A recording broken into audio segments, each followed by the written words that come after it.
Hello, I'm Dylan. And I'm Keon. And this is Triple Play, that podcast that's really, really bad. Because this month we watched The NeverEnding Story and its two sequels.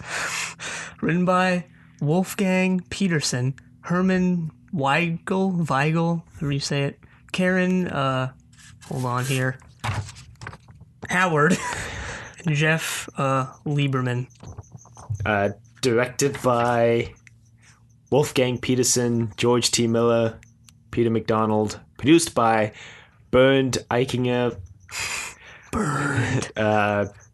Dieter Geisler, Heinz Bibo, Tim Hampton, Kyle Scholar, Harry Knapp, and Harold Lee Tickner. Released in 1984, 1990, and 1994 in Germany. But 91 and 96 for the second two, if you're in the U.S., which we are. West Germany, actually, I guess. Yeah, I guess it would be West Germany. Well, not for the third one. Third one, yeah. So, yeah, we watched these and they were pretty bad. So. Yeah. Well, maybe we we usually explain how many times we've watched them, but maybe we should explain why we watched this first. And there's actually a couple reasons. One is that, well, we wanted to start interspersing this podcast with worse trilogies because we don't want to just watch all the good ones first and then be left with all the crap at the end. Yeah, we'd rather put the bad ones in the middle of the good ones instead of just ending with a string of really bad trilogies. So yeah, and also I just wanted to reread the book because I love the book more than anyone should ever love a book.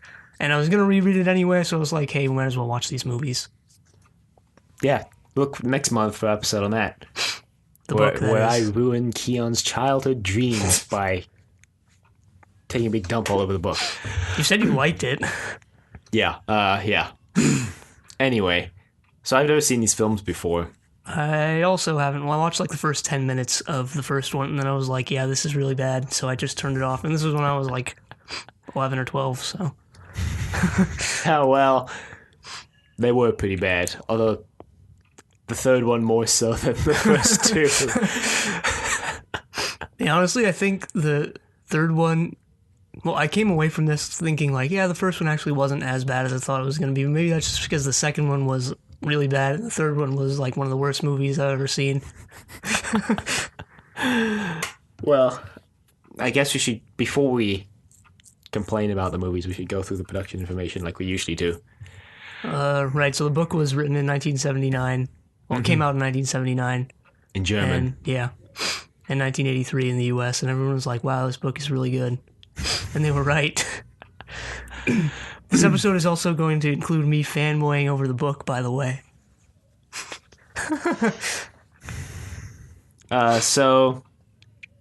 Yeah, in Germany they're like, hey, this book's pretty good, let's adapt it into a movie, because that's what they do with books that are well received. So, and books that aren't. Yeah, but in those cases the movie usually ends up being better than the book. But in this case, it's not true. So yeah, Michael End, the author of the book, which I always thought was interesting, NeverEnding Story, Michael End. Is it actually pronounced End, or is it pronounced like Enda? Because it's got the E at the end there. I don't know. I have no idea. Yeah, so he signed away the rights to the movie. Well, he was like, hey, you want to make a movie? And they pitched their idea to him, and he's like, no, that's terrible. And they were like, okay, how about this other idea? And he's like, that's okay. Here, have the rights. And then after that, he basically campaigned to get the movie not made. Yeah, and I can see why. No, I can see why. Yeah, you can see why when the movie's finished, but like once you've signed the rights away, you kind of give away any right you have to complain about the movie being made because you kind of signed off on it. Well, that was his mistake then. Yeah, kind of. Kind of like how after the Michael Myers Cat in the Hat film came out, the Dr. Seuss family hated it so much that they were like, we're never giving the rights away for any of his other books ever again. But then they gave the rights away to that animation company. So they went back on that promise pretty quick. I read that one of the original pitches was like, well, so Michael End was like, oh, they didn't get the book, they just wanted to make money, which partially is true. But I feel like he's not giving them enough credit because their original pitch was to have Bastian in a theater and Coriander as a projectionist. So turning the like book form into a movie, which kind of adapts the meta narrative Michael End was going for a lot better because it would be people watching a movie of Bastian Yeah, watching a movie. exactly. But Michael End was like, no, that's bad. So that also makes me Yeah, like, that also the whole narrative he set up works really good in the book, where it's a kid reading a book, and then like he goes into the book, and you're like, there's all this meta crap about like how you're reading the book too, but yeah, I don't think it really works exactly well in the movie. well, it's because the way they did it was to adapt Bastian reading the book, and then the childlike emperor's like, people were following Bastian. You're like, but I'm watching a movie, I'm not reading a book. So yeah, that's kind of cool. Yeah, I want to see that version of the movie now. But I do agree with him that they didn't get the book. I don't know. That seems kind of pretentious. Mainly because of that ending, which we'll get to. I mean, the ending kind of defeats the entire purpose of the book. Ending of the movie. First movie. Well, the book's really long, and Yeah, no, yeah, it's not like it's not like I disagree with where they ended it, because I do think they could have done like a 2-part movie where they like adapt the first part, and honestly, the first one was kind of a faithful adaptation of the book for the most part, for most of it. And then I do think they could have done a second one, which yeah, would have wanted it to be a lot more faithful to the book than what we actually got. But yeah, him going to the human world on Falkor and chasing getting revenge on the bullies, like, come on. That kind of goes against the entire purpose of the book. I mean, I guess but it's like one scene, so. So I think they threw that in there because they realized that they're not getting that second movie made, so they wanted to end it on some sort of note that like makes sense as a movie ending. yeah, I don't think it exactly makes sense with what the book was going for, though. But you have to look at what the movie was going for. This is what we talked about before with the Jurassic Park episode. The movies and the books are obviously going to be completely different because you can't like Not make a straight necessarily. adaptation. Yeah, Like- but you can go along with the spirit of what the book was trying to do, which they didn't.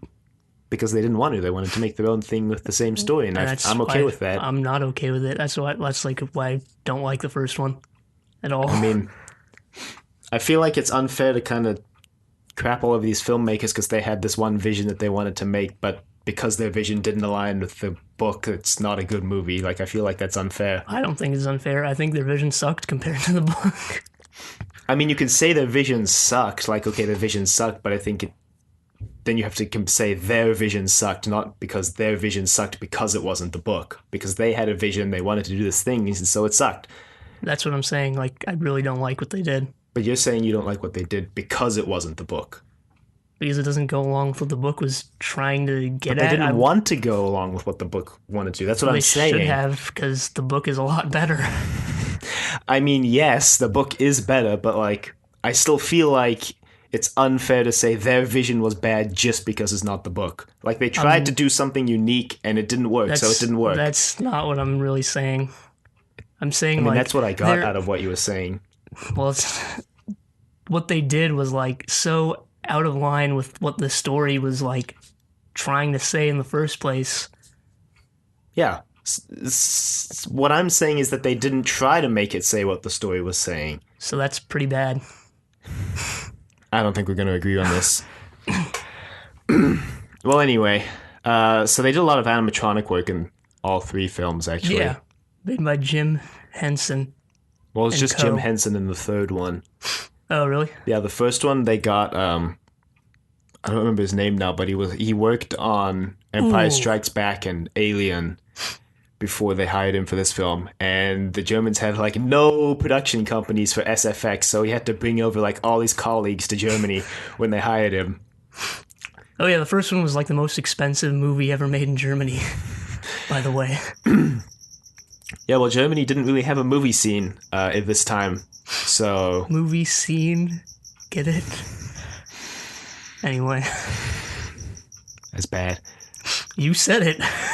I know, and I'm saying it's bad. Apparently, the Falkor prop was made with aircraft aluminum. Falkor. The Orin. Yeah, That's Steven also- Spielberg ended up with the Orin prop. You mean Orin? Yeah, It's not the the Orin. Orin, it's Orin. No, it's the Orin. In the movies, it's the Orin. Exactly, In and the book, we're it's talking just about the movie, so you have to use the Orin. No, I'm just going to call it Orin. The Orin. The Orin sounds dumb. The Orin. Plus, I said the Orin prop, which would be correct because it is the prop. I just call it Orin prop. That doesn't make any sense. I don't care. Yeah, so Steven Spielberg has it now. The cool looking one, I guess. Well, I read how he ended up with it. Apparently, they had to like slightly re-edit the film for the U.S. release, and Steven Spielberg helped Yeah, the director re-edit it. And I read that they just cut like 4 minutes. yeah, and in gratitude for Spielberg helping him cut the film, he gave him the Orin prop. So Yeah, the German one also had a different soundtrack. wow, I couldn't imagine the film without that sick vocal intro. Yeah, the German intro is just white names on a black screen, whereas in the US intro, it's like a storm for some reason. It's the nothing. The nothing is the storm. Oh, yeah, I guess it is the nothing. I just didn't make that connection because the nothing is nothing how I imagined it being like in the book. Well, Get that's it? because Nothing like it. Yeah, and they make it a storm. I guess because honestly, in the movie, it might be pretty lame if it's just blank white. I mean, I don't know. Even that's something. It's just nothing. So it's kind of hard to made it- realize nothing. Yeah, exactly. So I guess they just made it a storm. Also, especially on their budget of nothing. Well, I had 25 million. Yeah, they spent mostly on building all those animatronics. Yeah, And the sets. well, we're not going into casting yet, which I guess we usually do, but since we're already talking about this, the first one looked a lot cooler than I thought it would. I mean, all those painted backdrops and like the traveling scenes and stuff, those look pretty cool. yeah. And the Morla swamp, the Swamp of Sadness or whatever, that looked pretty interesting. Apparently they filled the 3,000 square meter space making that swamp with a bunch of mud and stuff from a river. And yeah, that mud was apparently a pain in the neck to work with. They did all sorts of forced perspective with that swamp too, because they had in the front where the camera was, they had like regular sized trees, and they made the trees get smaller and smaller, like towards the back of the studio, so that the swamp looked a lot bigger than it was. Yeah, they did a lot of trickery in this, like for the Gamork proper. They only made the front, and then all the scenes of him running are just like his front legs forward, or just his own perspective. They did. I think they did that with Falkor too. They only built like the head and a little bit of the front of the body for Atreyu and Bastion to ride on, and then any scene where they needed his whole body, they built like a tiny model of Falkor Yeah. and just Yeah, they made like 2 Falkors. 2 Falkors. The 2, never mind. The 2 Falkors. The 5 Falkors. Well, I mean, yeah, I guess there are like 3 Falkors, because there's the cool one from the book, and then like the high out of his mind one from the first 2 movies, and then just that abomination from the third. Apparently it was like some ridiculous number, like 25 people were assigned to working Falkor. 25 puppeteers with a whole team just dedicated to his facial expressions, so... Yeah, well, I mean, Falkor looked kind of dumb in the movies, but Gamork looked pretty cool. I mean, all the props were a little bit dumb, but they were impressive for the time, like puppet-wise. Yeah. I mean, yeah, Falkor looked dumb as heck, but... I was really impressed by the Gamork head, to be honest. And the rock biter chewer. He looked way better in the first 2 movies than in the third one. Yeah, everything looked way better in the first 2 than in the third one. Anyway, I found a bunch of production artwork / storyboard stuff, which I guess I'll throw up in the description or show notes. Well, we always So, have really yeah. extensive show notes for these. So, yeah, you can check out some of the paintings and sketches and drawings that all this stuff was based on. Some Yeah. of it looks a bit different, which is kind of interesting. If I recall correctly, the original painter of some of those paintings quit the movie like halfway through because he's like, this movie's not going in the direction I thought it was, so he just quit. About the same time the original director quit too, I think. So, but I still think they ended up using some of his paintings in the movie Because they owned the painting, so why not use them, right? Yeah, they used them in the second one too. Well, I reused footage. I guess because they didn't want to train another actor to ride a horse. Because I read that whatever his name was who played Atreyu, Noah something. Hathaway, who I always called Atreyu when I read the book, but I guess I'm just gonna call him Atreyu. See, I always called him Atreyu, but then I called the Orion like the... Yeah, you call it the Arun. Orion. Yeah, When it's Orin. Yeah, the... Yeah. The Orion. No. Maybe it is Anyway. supposed to be Orion. No, I think it's Orin. Yeah. But, yeah, anyway, well, the metal band Atreyu is supposedly named after this Atreyu, but I've also read that it was just named after, like, the lead singer's brother. It was just happened to be named Atreyu. But I don't know which one is right. But anyway. Yeah, that reminds me, while I was looking up stuff for this movie, I found a post on some random forum that was like, if I name my band The NeverEnding Story, am I copyright infringing? I don't think so. But, yeah, anyway, what I was going to say was that the guy who played Atreyu had to train to learn how to ride a horse, and probably didn't want to have to spend all the money training whoever played him in the second one to ride horses, so they were just like, throw in that footage from the first one. Or they needed the movie to run like an extra 10 minutes longer. Yeah, the swamp scene apparently was really difficult for them to film because they had to train the horse not to panic when they sunk it into the mud. Yeah. So I read that they just let it back and forth through a lot of deep water as it was walking around. Yeah, and it didn't really work, apparently. Yeah, and rumor has it that the horse actually died on set, but apparently that's not true. Yeah, I didn't hear that. Yeah, no, so... I did hear that Noah injured his leg, though. So what they had the horse on like a platform that went up and down, and the one time they were filming a take and the horse scared Noah, and he like injured his leg on the moving platform, and they like rushed him to the hospital in costume while he was all still muddy. Yeah. But he turned out to be okay, so that's good. No humans were harmed in the making of this film. And supposedly no horses. I mean, years later, Noah Hathaway was like, yeah, that horse didn't die. They offered it to me as a present after we finished the movie, but I couldn't keep it, so I had to say no, even though I wanted it. That's what he said. I'm not sure if it's true or not. Maybe he's just covering up the fact that they actually kill the horse. I mean, that would probably go against some heavy laws there if they killed that horse. They made it in Germany. I'm just kidding. What are you implying? Are you implying that they have like Nazi holdover laws? It's just No. okay to kill. No. Just okay to kill horses there. No, I just randomly made note of the fact that they made it in Germany. Had nothing to do with what we were talking about. Yeah, yeah. You covered that up in the most suspicious way possible. In the most political way possible. Yeah. So, well, the first one had way more interesting stuff about it. Yeah. Maybe that's because they stuck more true to the book, or maybe not. I don't know. Well, I think it's because the first one is considered like a classic. But then while I was researching this, I found an article that was like 7 reasons why you shouldn't watch NeverEnding Story as an adult. And it starts off with, It sucks. hey, remember that film you really enjoyed as a kid? Yeah, it's kind of terrible if you watch it as an adult. And basically lists all of the things we complained about. Like, number 1, it's really, really slow. The acting isn't great, which I guess we'll get into casting in a minute or two. We usually do this the other way around, but what was I going to say? No, I'll think of it. Well, I guess we can just get into casting right now then. Yeah. Well, this movie has basically no known actors. Yeah. Well, Jack Black in the third one. Yeah, I guess. But I don't think he was known at the time of the third one being made. I don't think he was. I think he became well known after, like in spite of NeverEnding Story 3, not because of NeverEnding Story 3. So yeah, the first one has a bunch of unknown child actors. Bunch of randos. Yeah, pretty much.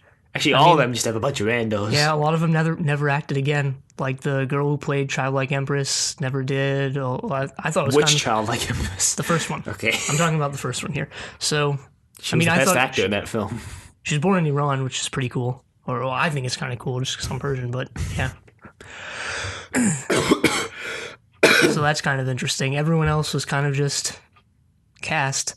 They cast Noah Hathaway as Atreyu because, well, the director's like, yeah, we just wanted someone who was athletic, so there you go. Yeah, I think they didn't end up casting the Childlike Empress till they had already filmed most of the movie already. Well, that's okay. She's not in it that much. Yeah, they're like I found a very vague timeline of events that I think the very first cut of the film was shown to Michael End before they cast a childlike empress. So Yeah. Anyway, what's his name? Who directed this? Wolfgang Peterson wanted a lot of his actors to do their own stunts, so that's again why Noah Hathaway got hurt. well, I think that Well, I read supposedly he was flown off the when he flies off the tree.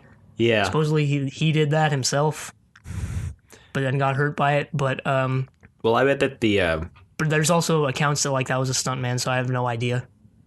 yeah, I read that like when he was sliding down Moira's back, it was a stuntman. Like when he slides down the turtle shell. Yeah, they had stuntmen in the movie, but like the director was like, "Yeah, I want you guys to do most of your own stunts if you can."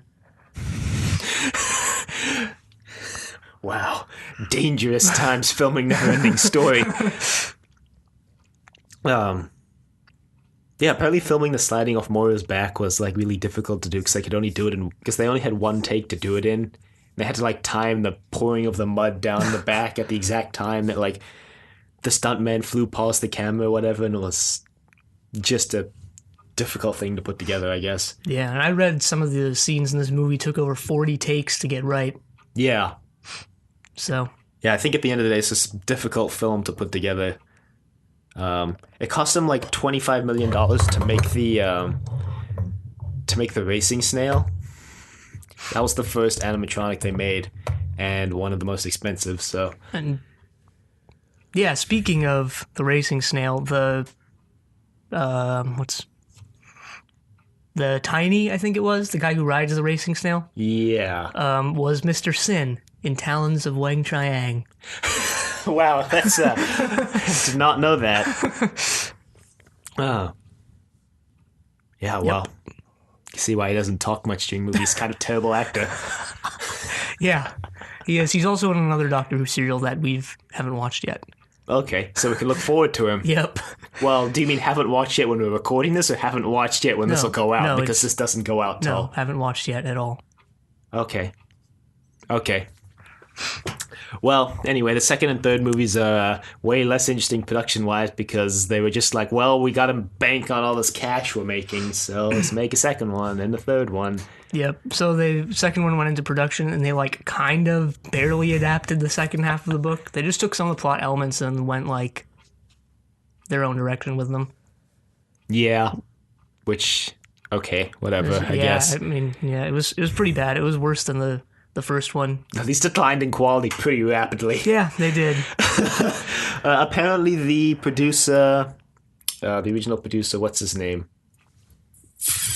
Burned, I think. I think it's burned. But whatever. One of them, or maybe the executive producer, like always intended to make NeverEnding Story a trilogy, which I could see working if they had done it correctly, but they didn't. I mean, I could see a pretty more faithful and straight adaptation of the book working as a trilogy. Yeah, that's what I'm saying. I could see it working, but they didn't do it that way, so we're stuck with this trilogy. So he always intended to make it a trilogy, so after the first one, he's like, all right, here we go, let's make the second one, but it took them like 4 years, I think, to make... 4 years? Like more than that. 6 years. 6 years. And look what we got. Well, I guess 4 years to start pre-production, 6 years to release. Yeah, they got a completely different director, completely different cast. The only person... Except for Coriander. Yeah. So, yeah, bringing back that real main character. They find a way to write the rock chewer into the story. Yeah. And introduce his son. Frickin' rock chewer. Well, I liked the one scene that they added with him in the first film where he's like, I couldn't hold on to them. I'm just going to let the nothing take me now and die. Yeah, that was kind of interesting. I think since they didn't have the dead city... Yeah. They just kind of put that in there because that was supposed to be like a kind of depressing part of the book, so they just put him in there instead, which, like, I didn't mind that. That was pretty cool. Mm-hmm. That could have worked in the book, even. Yeah, come on, Michael N. Damn it, Michael N. So, they introduce his really irritating son, Junior. Yeah, probably the most annoying baby in history. You thought Jar Jar was one of the most annoying movie characters ever? Well, I guess you haven't watched NeverEnding Story 3. Oh boy, well, we're almost there. I don't even think Jar Jar is annoying, but I guess that's another story for for when we watch that trilogy. Yeah. Well, we're almost at that part where we just get to rag on that movie, I guess. I don't. Well, I think those movies the first two are kind of bad, but I'm not going to complain about them that much because I also think they're kind of good. Movies. I'm talking about NeverEnding Story 3 in this episode. Yeah. Well, I'll just say right now, I kind of hate episode 1 and 2, but I also kind of like them. Okay. Look for that in a year. Actually, a year from now. Episode 3 was good, let's be real. It was okay. Some of the dialogue sucked, but other than dialogue that, in all 3 of those sucked. Okay, this is not that episode. Written by George Lucas. So, yes, well, okay, so the second one gets made, makes some money, third one gets made. I think this is what we really wanted to get to. Well, before we get there, we should mention that I think the person who wrote the screenplay for the third one turned in 15 drafts of the script, I think. 14 or 14? Something like that. Some ridiculous number. Apparently none of them were that good, I guess. Imagine if they were this all is the worse. version they went with. Maybe the first couple were like great and then they just declined. Possible. It's a possibility. So, basically, I think the best way I can describe the third one is a waste of money because it's kind of like a TV movie, but you pay full price to go see it in theaters. It's just like a really, really crappy movie overall. It's really bad. It is. It's probably... It's one of the, I think I'd have to say it's the second worst movie I've ever watched. It's in my top 5. The first is still Star Wars Holiday Special, but this is up there. Triple Play, picking you the worst movies in existence. This is definitely in my top 5. I think it's kind of sad that I've seen some movies that I consider worse than this, but... Well, what are they? Holiday Special and like what else? I gotta go watch them. TMNT 2, Out of the Shadows. So God, that movie was awful. Wait, is that the new one? The new one. Or was it the original TMNT? No, the new one. Real bad. That's like real bad.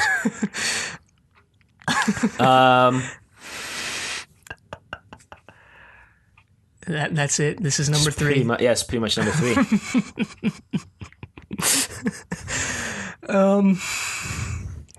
Birdemic looks pretty bad, but I haven't watched it, so I wouldn't know. The Room. I've never seen that. Also looks pretty bad, so... Unfortunately, we'll never watch that for this podcast. Never say never. I'm sure we can contrive a reason one day to watch it for a 0.5 episode.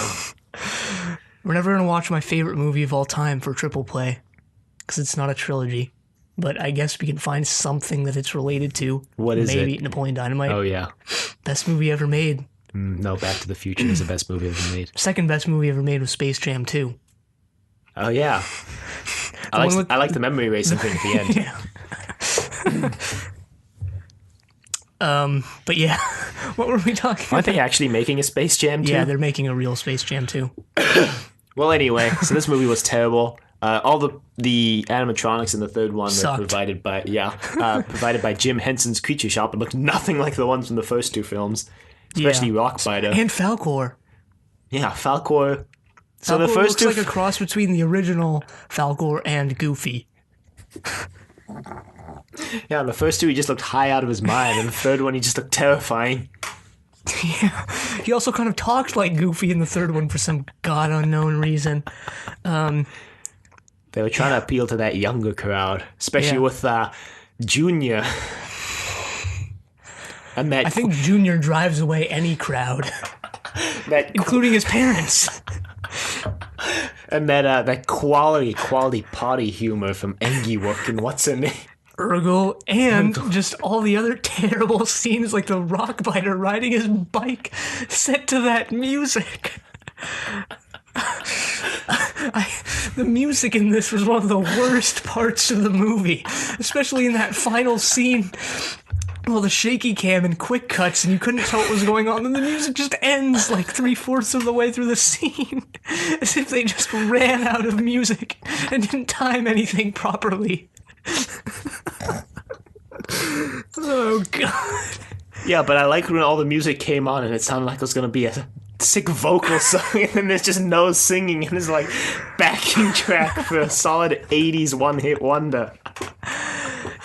Yeah, despite being made in well, actually, the third one did feel pretty 90s. It also kind of felt pretty 80s, but The music felt super 80s, but everything else felt super 90s. yeah, I guess all three of these movies kind of resemble like Labyrinth and the Dark Crystal, or like whatever it's called. Going for.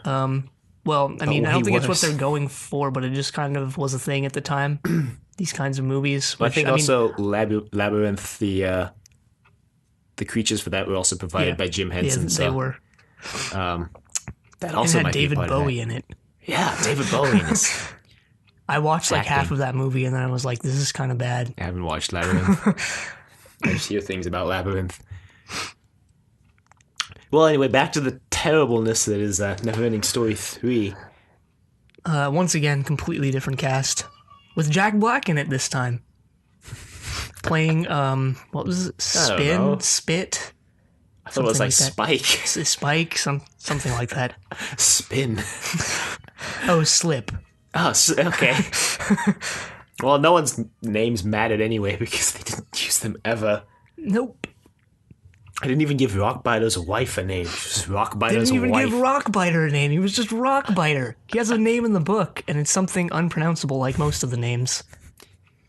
Are you kidding? Gmork is pronounceable. Grogerman. Yeah. The Schlamoofs.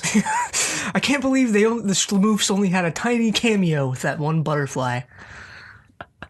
Love the Schlamoofs. Yeah, if the Schlamoofs were in NeverEnding Story 2, probably would have made it worse than NeverEnding Story 3. Let's be honest here. They should have just somehow put the Schlamoofs in the third one. Yeah, if you don't know the plot of the third one, Bastion's in high school now.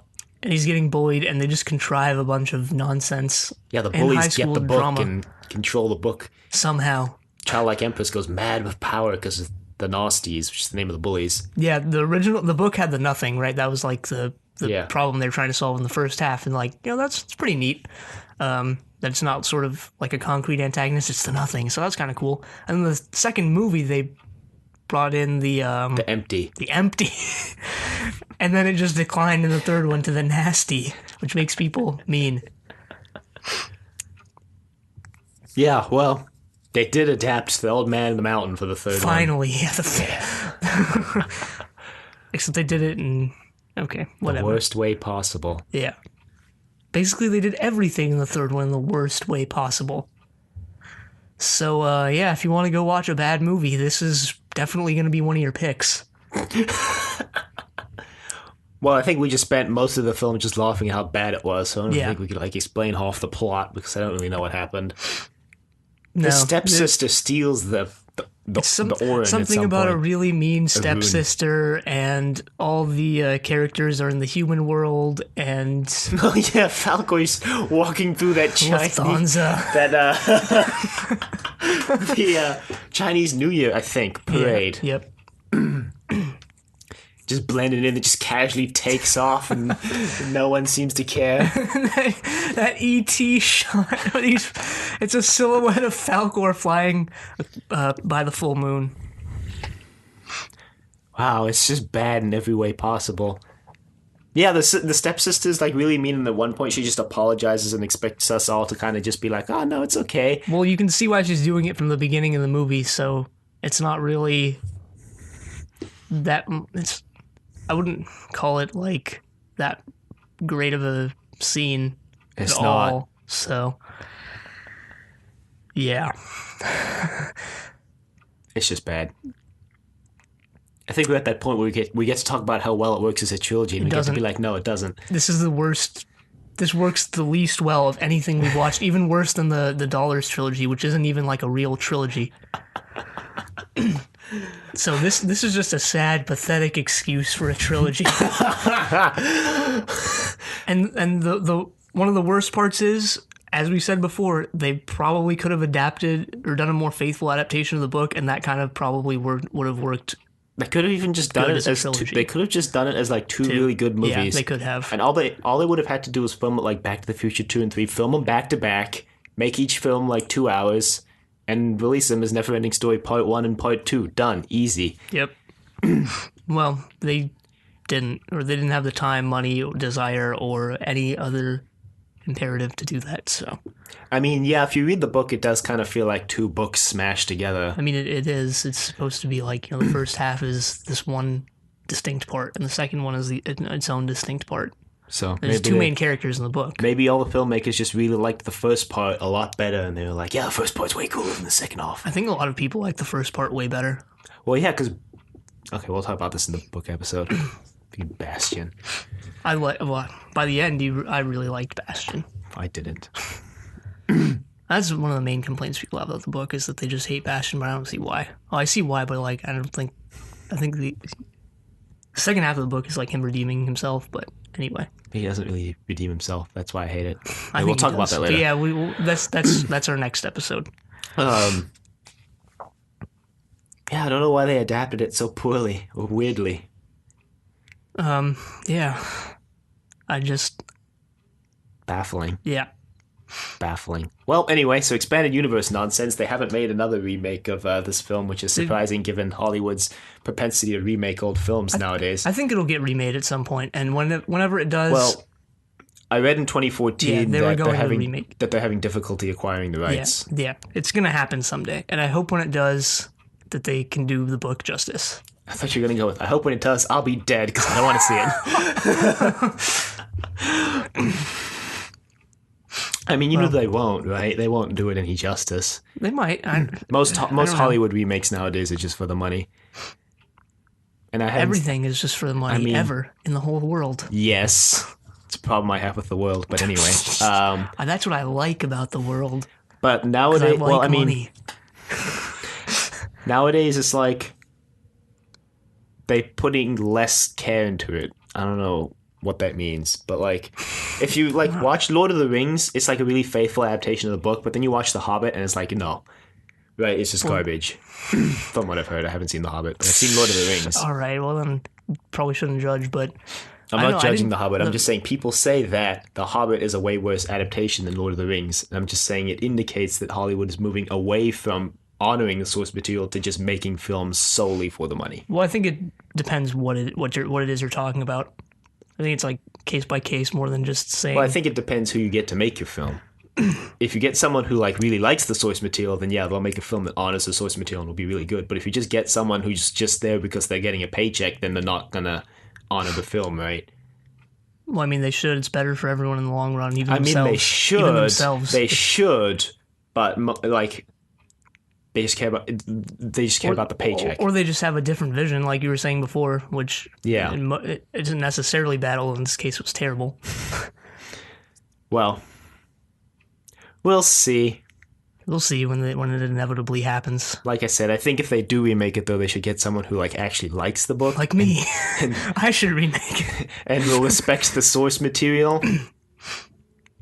But maybe they won't, and maybe it'll be terrible, and then maybe everyone will be worse than the third one. Yeah, maybe it'll be worse than the first one, and everyone will be like, "Wow, the first one was pretty good," and re-spark everyone's love for the first one or some nonsense. Well, a lot of people love the first one.